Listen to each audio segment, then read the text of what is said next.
What is up, everybody? Welcome back to the Unofficial Pre Fight Show. This coming up weekend, we have Johnny Walker versus Jamal Hill. Let's do this thing. This weekend's card is headlined by Johnny Walker versus Jamal Hill. Two top light heavyweight prospects facing off here. If you remember Johnny Walker, when he was first signed to the UFC, there was a ton of hype on him. His first 3 fights in the UFC, he had 3 first-round knockouts.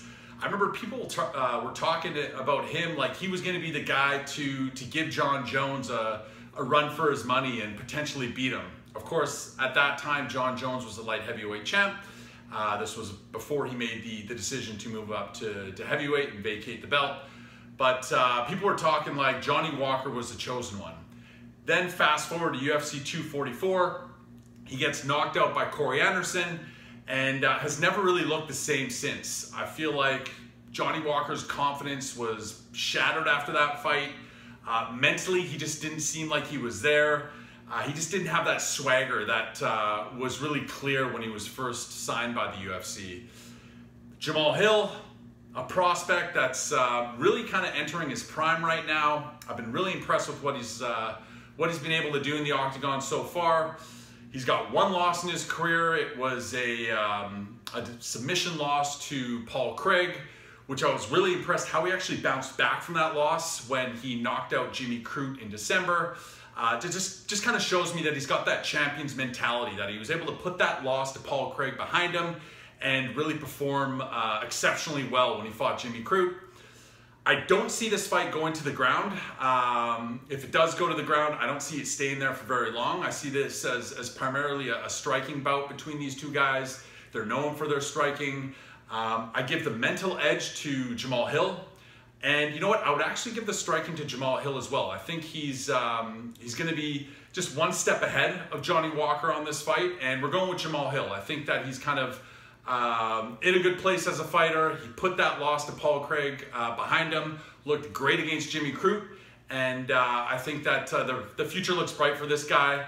Johnny Walker, right now mentally, I just think he's a real liability, and you never know what Johnny Walker is going to show up, so we're going with Jamal Hill on this one. Next up on the card is the co-main event. We have Kyle Daukaus versus Jamie Pickett. If you remember, Kyle Daukaus was originally supposed to fight Julian Marquez. About a week ago, Marquez pulls out with an injury, and Jamie Pickett steps in as a replacement. Jamie Pickett fought actually just about a month ago. He got a win over, I believe the guy's name was Joseph Holmes. And seeing how that fight was just about a month ago, he should still be in fight shape. Jamie Pickett's no slouch. I mean, the guy's got a 4-inch reach advantage over Kyle Daukaus. He's a decent striker. I think if he uses that jab effectively and kind of keeps Kyle Daukaus at bay, he could do fairly well on the feet.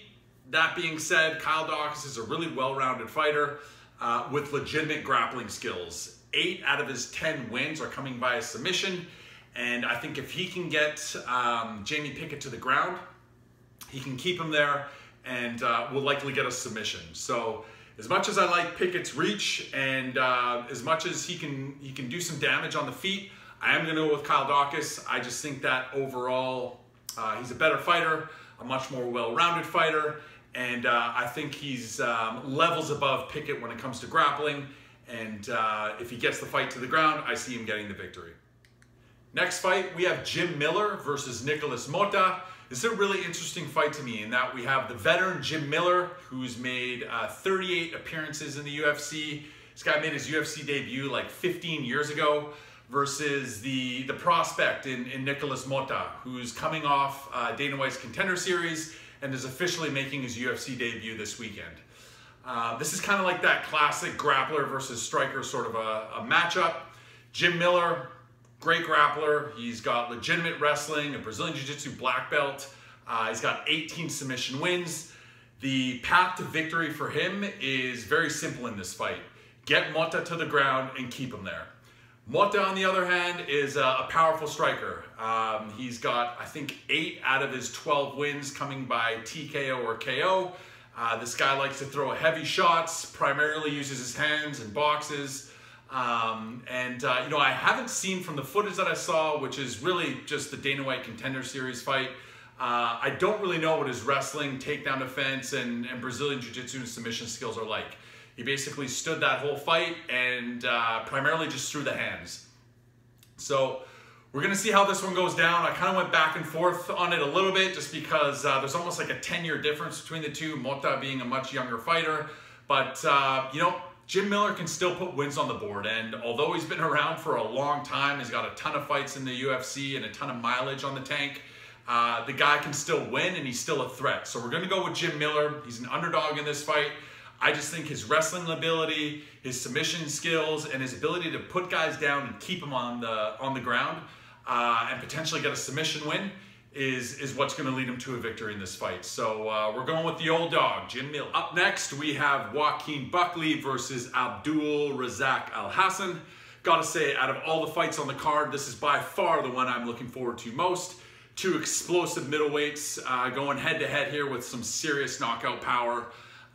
Although both guys have a ton of power, they approach fights a little bit different. So we have Alhassan, who just swings for a home run every single time he throws a strike. Doesn't matter if this guy's throwing a jab, a hook, a cross, a knee, a punch, a kick. Doesn't matter, he's going for the home run. He's going to knock your head off every single time he throws something. Then you have Joaquin Buckley, who's a little bit more calculated, will set up his power shots, is definitely more technical as a striker.